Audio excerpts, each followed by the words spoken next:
University के VC और आप पर जो है के पाठक ने एक्शन लिया है, क्या वजह रही और क्या इसकी?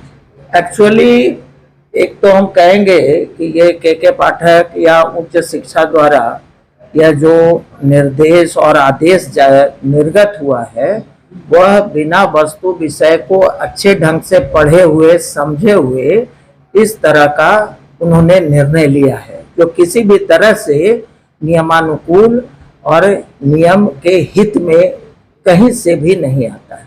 पहली बात जहां तक मेरी बात है कि जो पत्र निर्गत हुआ उसमें प्रति कुलपति को आमंत्रित किया ही नहीं गया था, इस वजह से मैंने वहां पर जाना उचित नहीं समझा, पहली बात।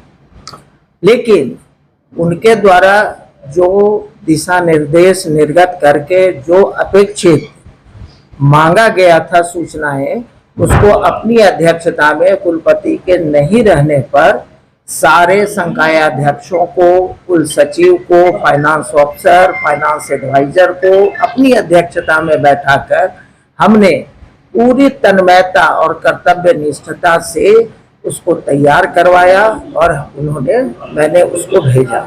लेकिन आप लोग खुद इस बात को कहें कि किसी भी प्रतिकुलपति को आमंत्रण नहीं मिलता है, वो किस स्तर पर, किस आधार पर वो एसीएस के या किसी भी दूसरे सरकारी संस्थान के मीटिंग में जाएं। जहां तक कुलपति की बात है तो जो मुझे सूचना है, आधिकारिक सूचना नहीं है, कुलपति महोदय शायद छुट्टी में थे, लेकिन इसकी मुझे आधिकारिक कोई भी सूचना नहीं है और न मैं प्रभार में ही था। ऐसी स्थिति में भी मैं जाना उचित नहीं समझा। कोई हमको सूचना ही नहीं थी कि कुलपति जाएंगे या नहीं जाएंगे, वो छुट्टी में है, क्या है, इसकी सूचना नहीं है। लेकिन मूल रूप से हमें आमंत्रित नहीं किया गया। बताया जा रहा है कि कॉलेज में निरीक्षण करना था और लेट जो सत्र चल रहा है उसको लेकर भी कुछ करना था, जिसको नहीं होती। एक बात हम बताएं कि अभी भी हम एलएस कॉलेज में निरीक्षण करके ही आ रहे हैं, लेकिन आधिकारिक तौर पर मुझे इसकी भी कोई सूचना नहीं दी गई है कि आपको किस महाविद्यालय में किस दिन जाना है।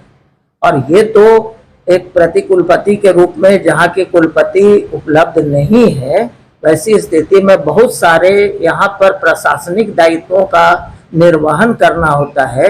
ऐसी परिस्थिति में तुरंत निकलकर यहाँ से शहर से बाहर जाना भी हमको उचित नहीं लगा।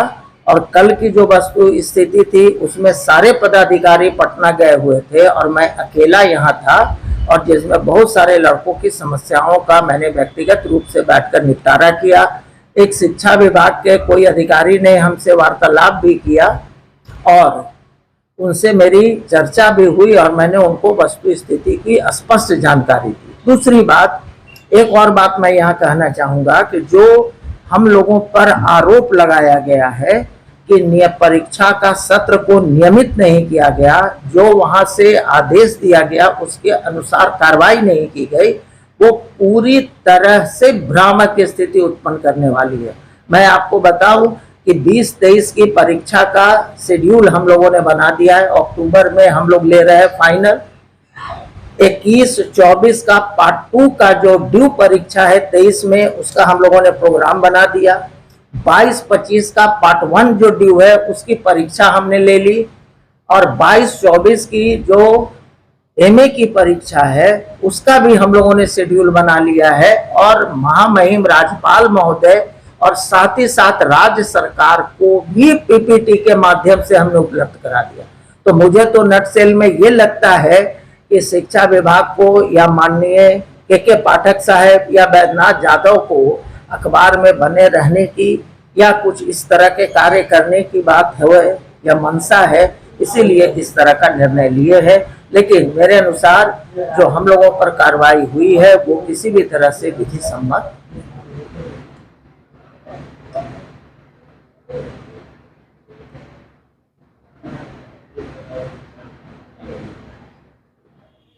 करना पड़ेगा। उनको नहीं दिए थे, उसमें उसका नहीं कर लेते, फोटो डाल देंगे किसी को किसी को।